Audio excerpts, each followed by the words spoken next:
السلام علیکم ورحمۃ اللہ وبرکاتہ۔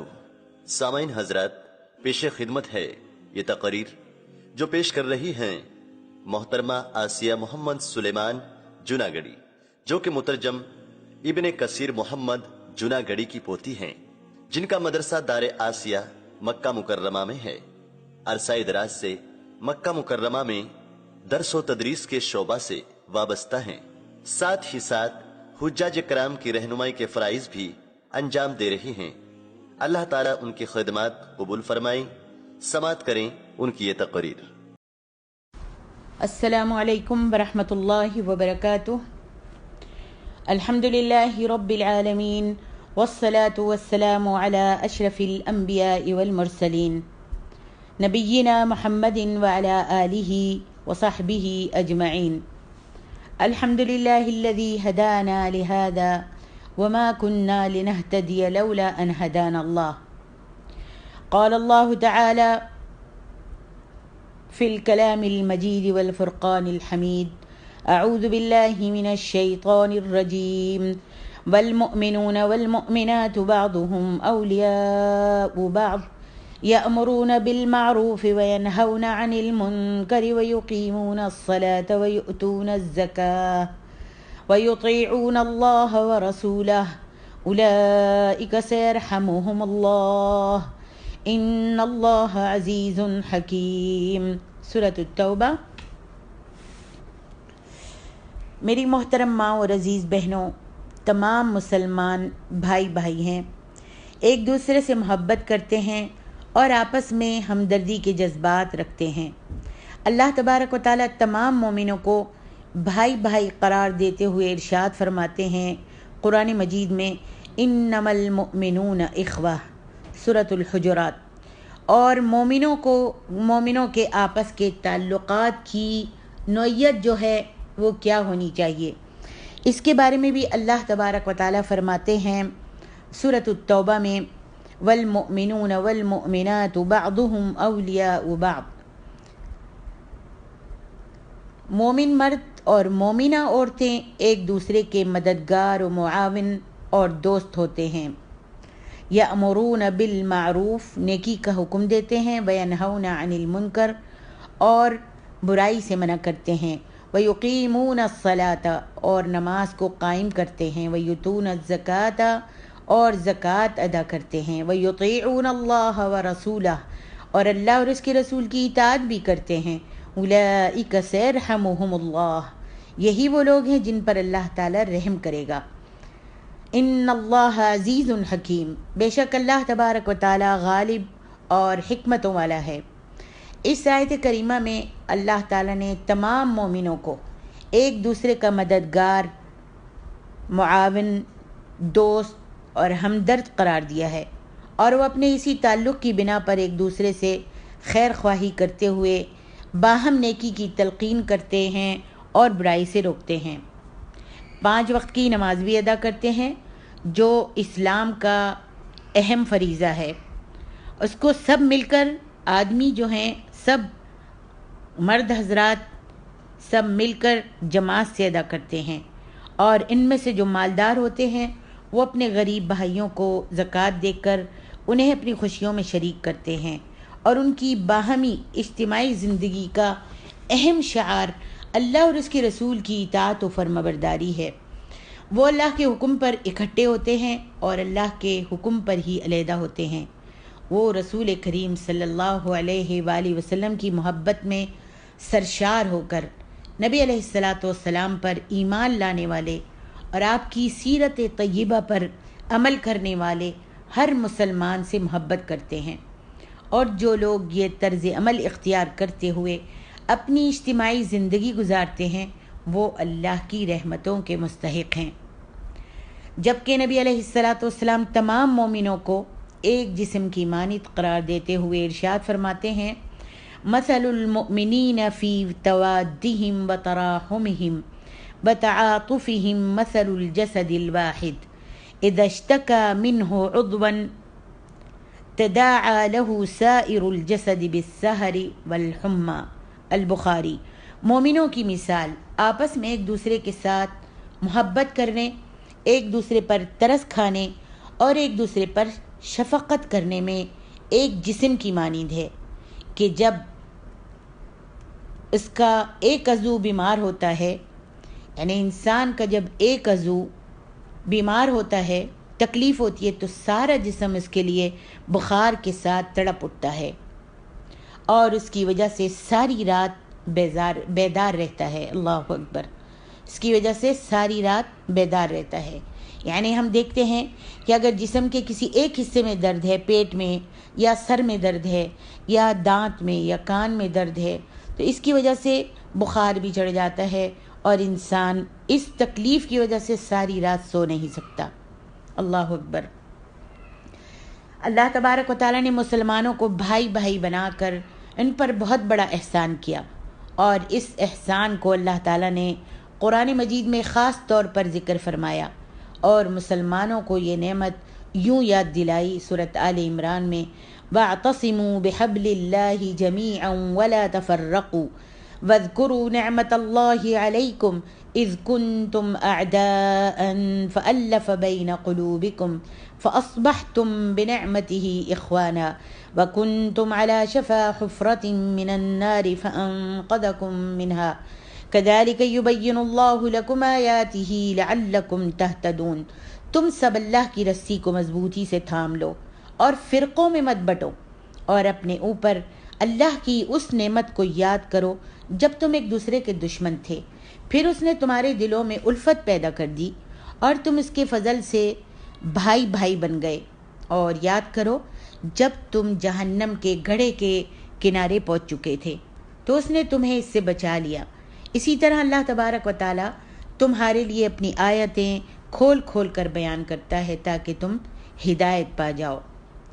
اور بھی اللہ رب العالمین نے سورۃ آل انفال میں بھی اللہ تعالیٰ ایک آیت میں فرماتے ہیں، وَأَلَّفَ بَيْنَ قُلُوبِهِمْ لَوْ أَنفَقْتَ مَا فِي الْأَرْضِ جَمِيعًا مَا أَلَّفْتَ بَيْنَ قُلُوبِهِمْ وَلَكِنَّ اللَّهَ أَلَّفَ بَيْنَهُمْ إِنَّهُ عَزِيزٌ حَكِيمٌ۔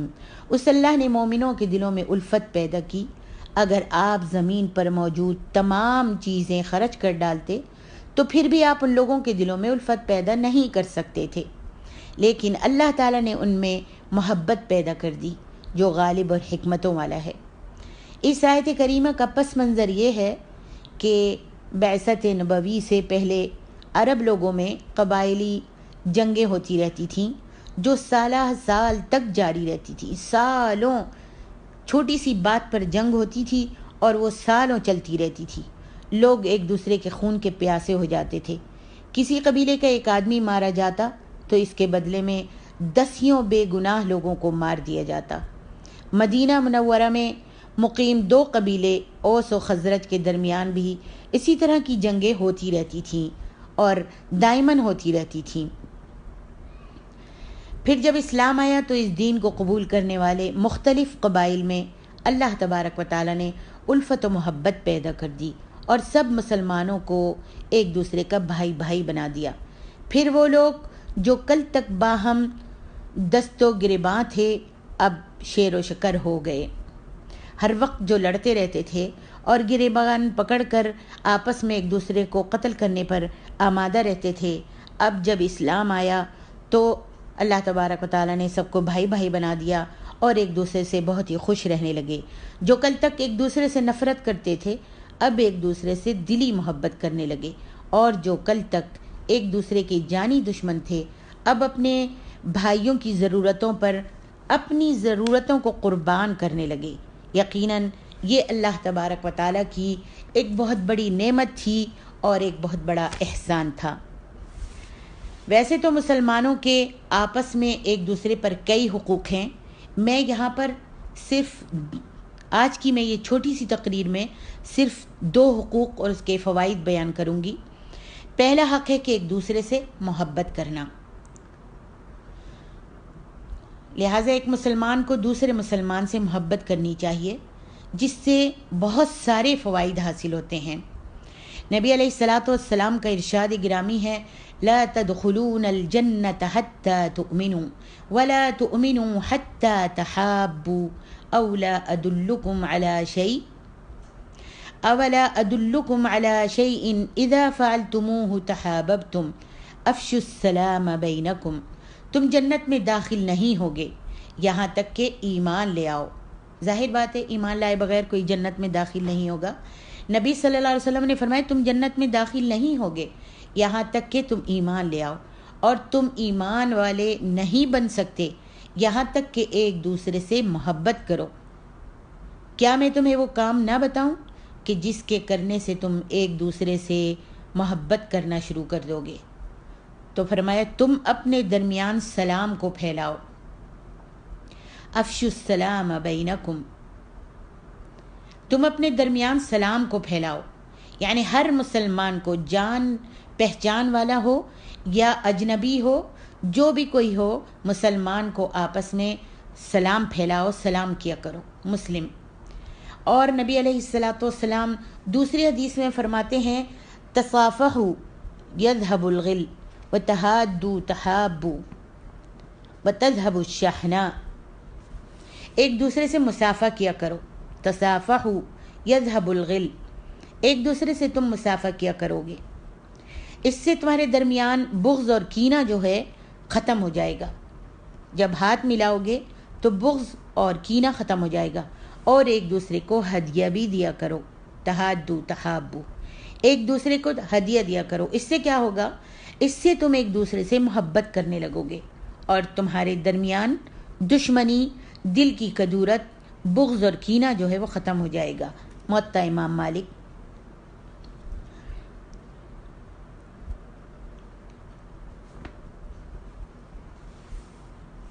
ان دونوں احادیث سے معلوم ہوتا ہے کہ ایک دوسرے کو سلام کہنے، مصافحہ کرنے اور ہدیہ دینے سے مسلمانوں کے درمیان باہمی محبت پیدا ہوتی ہے، آپس میں محبت پیدا ہوتی ہے، اور بغض و عداوت کا خاتمہ ہو جاتا ہے۔ اور اسی طرح باہمی محبت سے اللہ کی محبت بھی نصیب ہوتی ہے۔ ابو ادریس الخولانی بیان کرتے ہیں کہ انہوں نے حضرت معاذ بن جبل سے کہا کہ میں آپ سے اللہ کے لیے، اللہ کی رضا کے لیے محبت کرتا ہوں۔ انہوں نے کہا واقعی آپ اللہ کی رضا کے لیے مجھ سے محبت کرتے ہیں؟ میں نے کہا جی ہاں، محض اللہ کی رضا کے لیے، محض اللہ کے لیے آپ سے محبت کرتا ہوں۔ تو انہوں نے کہا آپ کو خوشخبری ہو، کیونکہ میں نے نبی علیہ الصلاۃ والسلام سے سنا تھا کہ آپ نے فرمایا قال اللہ تبارک و تعالی وجبت محبتی للمتحابین فیہ والمتجالسین فیہ والمتزاورین فیہ والمتبادلین فیہ۔ صحیح ترغیب و ترہیب۔ اللہ تبارک و تعالیٰ فرماتا ہے میری محبت ان لوگوں کے لیے واجب ہو جاتی ہے جو میری رضا کے لیے ایک دوسرے سے محبت کرتے ہیں، اور ایک دوسرے سے مل کر، ایک دوسرے کے ساتھ مل کر بیٹھتے ہیں، اور ایک دوسرے کی زیارت کرتے ہیں، اور ایک دوسرے پر خرچ کرتے ہیں۔ اللہ اکبر۔ اسی طرح حضرت ابو ہریرہ رضی اللہ عنہ بیان کرتے ہیں کہ نبی علیہ الصلاۃ والسلام نے ارشاد فرمایا ایک شخص اپنے بھائی سے ملنے کے لیے اس کی بستی کی طرف روانہ ہوا تو اللہ تبارک و تعالیٰ نے اس کے راستے میں ایک فرشتہ مقرر کر دیا، اور فرشتہ کھڑا ہوا تھا۔ چنانچہ وہ جب وہ شخص وہاں سے گزرا تو اس کو فرشتے نے کہا کہ تم کہاں جا رہے ہو؟ اس نے کہا اس بستی میں میرا ایک بھائی ہے جس سے میں ملنے کے لیے جا رہا ہوں۔ فرشتے نے کہا هل لك علیہ من نعمت تربها، کیا وہ تمہارا احسان مند ہے جس کی بنا پر تم اس سے ملنے جا رہے ہو؟ اس نے کہا نہیں، میں تو صرف اس لیے جا رہا ہوں کہ مجھے اس سے اللہ کی رضا کے لیے، اللہ کے لیے محبت ہے۔ فرشتے نے کہا فإنی رسول اللہ إلیک بأن اللہ قد احبک کما احببتہ فیہ، مجھے اللہ تعالیٰ نے تمہاری طرف یہ پیغام دے کر بھیجا ہے کہ جس طرح تم نے اس سے محض اللہ کی رضا کے لیے محبت کی ہے، اسی طرح اللہ تبارک و تعالیٰ نے بھی تجھ سے محبت کر لی ہے۔ اللہ اکبر۔ مسلم۔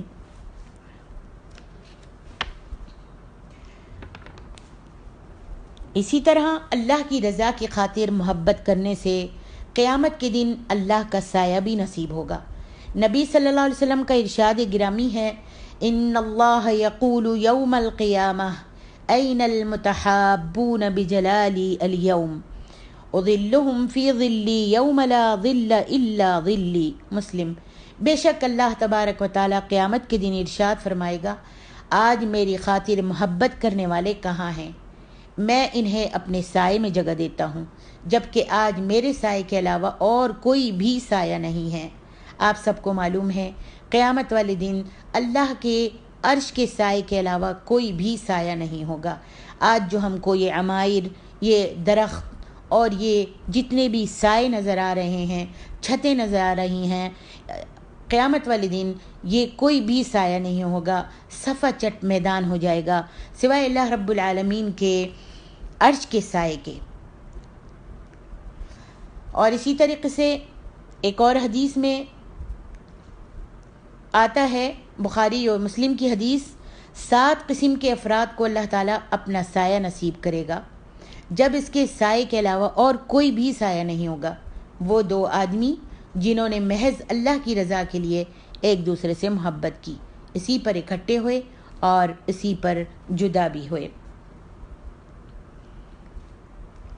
اسی طرح حضرت انس بن مالک رضی اللہ عنہ بیان کرتے ہیں کہ ایک آدمی نبی کریم صلی اللہ علیہ وسلم کے پاس سے گزرا۔ اس وقت آپ کے پاس ایک آدمی بیٹھا ہوا تھا۔ اس نے کہا، اے اللہ کے رسول، مجھے اس آدمی سے اللہ کے لیے محبت ہے۔ میرے نبی صلی اللہ علیہ وسلم نے فرمایا، کیا تم نے اسے اس بات کی خبر دی ہے؟ اس نے کہا، نہیں یا رسول اللہ۔ آپ نے فرمایا، جاؤ اور اسے بتا کر آؤ کہ اس سے بتانے سے تمہارے درمیان محبت زیادہ دیر تک قائم رہے گی۔ مسند احمد۔ تو آج اگر کوئی اللہ کے لیے، اللہ کی رضا کے لیے کسی سے محبت کرتا ہے تو چاہیے کہ اس کو بتا دے، اپنے بھائی کو، اپنی بہن کو، اپنی پڑوسن کو یا اپنی دوست کو، دینی بہن کو بتا دے کہ میں آپ سے صرف اور صرف اللہ کی رضا کے لیے محبت کرتی ہوں۔ جب آپ بتا دیں گے تو اس سے محبت زیادہ دیر تک قائم رہے گی۔ اور جب کوئی مومن کسی مومن سے محبت کرتا ہے تو اللہ تبارک و تعالیٰ بھی اس سے محبت کرنے لگتے ہیں۔ اور دوسرا جو ہے مسلمانوں کے حقوق میں سے ایک دوسرے سے ہمدردی کرنا۔ ایک مسلمان کو دوسرے مسلمان کا ہمدرد ہونا چاہیے، اس طرح کہ اس کی تکلیف کو اپنی تکلیف محسوس کرے اور جہاں تک ہو سکے بوقت ضرورت اس کا ساتھ بھی دے۔ آپ دیکھیے صحابہ کرام ایک دوسرے سے کس طرح اظہار ہمدردی کرتے تھے۔ اس کا اندازہ ہم اس قصے سے کر سکتے ہیں۔ حضرت انس بن مالک رضی اللہ عنہ بیان کرتے ہیں کہ حضرت عبد الرحمن بن عوف رضی اللہ عنہ ہجرت کر کے ہمارے پاس تشریف لائے، یعنی مکہ سے ہجرت کر کے مدینہ تشریف لے گئے۔ تو نبی علیہ الصلاۃ والسلام نے ان کے اور حضرت سعد بن ربیع رضی اللہ عنہ کے درمیان بھائی چارہ قائم کیا، جو کہ بہت مالدار تھے۔ سعد بن ربیع جو تھے مدینہ میں رہتے تھے اور ان کے پاس بہت اللہ نے مال دیا ہوا تھا۔ تو اللہ کے رسول صلی اللہ علیہ وسلم نے حضرت عبد الرحمن کو حضرت سعد سے بھائی چارہ کرنے کی ہدایت کی۔ تو ان دونوں میں آپس میں بہت محبت ہو گئی۔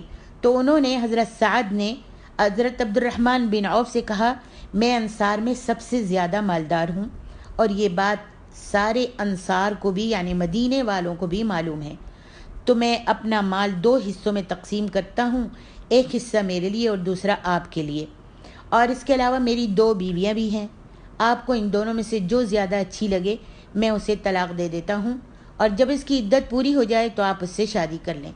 حضرت عبد الرحمن بن عوف رضی اللہ عنہ نے کہا، بارک اللہ لک فی اہلک و مالک، اللہ تعالیٰ آپ کے گھر والوں اور آپ کے مال میں برکت عطا فرمائے۔ حضرت انس رضی اللہ عنہ کہتے ہیں کہ اس کے بعد حضرت عبد الرحمن بن عوف گھی اور پنیر کے مالک بن گئے۔ آپ نے تجارت شروع کی اور اپنے اس دوست کی، یعنی اپنے اس بھائی کی، اس صحابی کی اس طلب کو آپ نے بڑے اچھے الفاظوں میں انکار کر دیا اور کہا کہ اللہ تعالیٰ آپ کے مال میں اور آپ کی اہل میں برکت عطا فرمائے، مجھے کسی چیز کی ضرورت نہیں ہے، آپ بس مجھے بازار بتا دیجئے، تجارت میں کروں گا، اور مجھ کو بازار کا راستہ بتا دیجئے کہ بازار کہاں ہے۔ انہوں نے ان کی مدد کی تو حضرت عبد الرحمن بن عوف گھی اور پنیر کی تجارت کرنے لگے اور اس کے مالک بن گئے۔ ابھی کچھ ہی عرصہ گزرا تھا کہ نبی صلی اللہ علیہ وسلم نے ان پر زرد رنگ کے کچھ آثار دیکھے، یعنی زرد رنگ ان کے کپڑوں پر اور ان کے جسم پر لگا ہوا تھا. جب آپ صلی اللہ علیہ وسلم نے یہ آثار دیکھے، یہ کلر دیکھا، تو آپ نے ان سے پوچھا یہ کیا ہے؟ نبی صلی اللہ علیہ وسلم نے پوچھا یہ کیا ہے؟ انہوں نے جواب دیا میں نے ایک گٹھلی کے وزن کے برابر سونا دے کر ایک انصاری عورت سے شادی کر لی ہے. تو نبی علیہ الصلاۃ والسلام نے انہیں مبارکباد دی اور فرمایا اولیما ولو بشاتن، تم ولیمہ کرو، خواہ ایک بکری ذبح کر کے ہی ولیمہ کرو. یہ اس وقت کی بات ہے جب مسلمان کا ہمدرد تھا. یہ قصہ بخاری شریف میں موجود ہے. اور میری محترم ماں اور عزیز بہنوں، یہ اس وقت کی بات ہے جب مسلمان کا ہمدرد تھا اور وہ ضرورت سے زیادہ چیزیں اپنے ضرورت مند بھائی کو دے دیا کرتا تھا.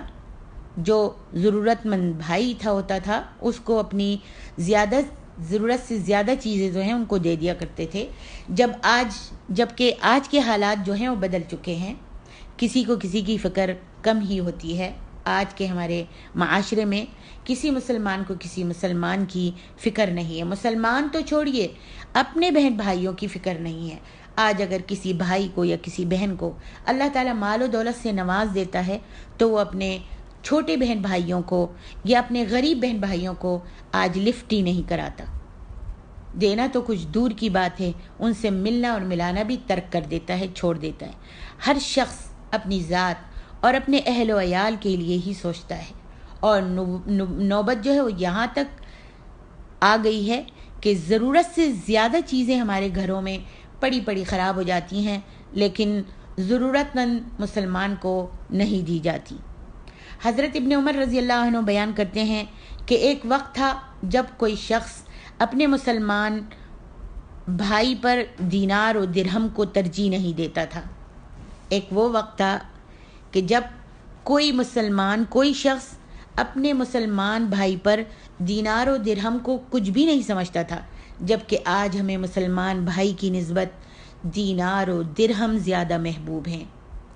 اور میں نے رسول اللہ صلی اللہ علیہ وآلہ وسلم سے سنا تھا، حضرت عمر کہتے ہیں کہ ابن عمر کہتے ہیں کہ میں نے نبی صلی اللہ علیہ وسلم سے سنا تھا کہ آپ نے فرمایا کم من جار متعلق بجارہ یوم القیامہ یقول یا رب ھذا اغلق بابہ دونی فمنع معروفہ.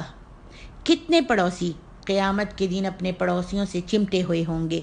ان میں سے ہر ایک اپنے پڑوسی کے بارے میں کہے گا اے میرے رب، اس نے میرے سامنے اپنا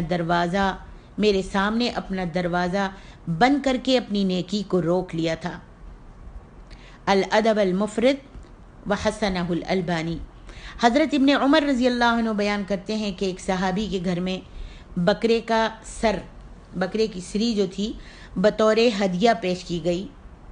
تو اس نے سوچا اور اس نے کہا کہ میرے برابر میں جو پڑوسی بھائی ہے اور اس کے بچے سب بھوکے ہیں اور وہ مجھ سے زیادہ ضرورت مند ہیں، کہا کہ اس کو ان کے گھر میں بھیج دو. چنانچہ وہ سری وہ گوشت اٹھا کر ان کے گھر بھیج دیا گیا.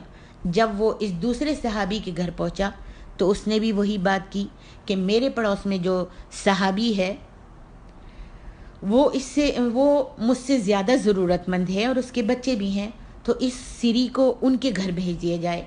سبحان اللہ. پھر وہ گوشت سری جو تھی وہ تیسرے صحابی کے گھر میں بھیج دی گئی.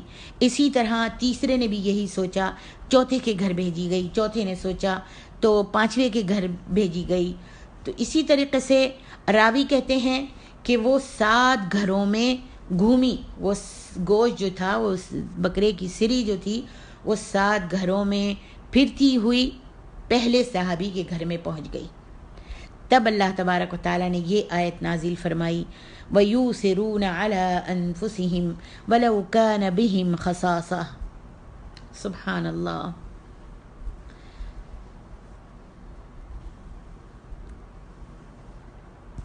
اللہ تبارک و تعالیٰ ہم کو بھی ایک دوسرے مسلمان کے ساتھ احسان و سلوک کرنے کی توفیق عطا فرمائے اور بھائی چارے کی اہمیت کو سمجھنے کی توفیق عطا فرمائے.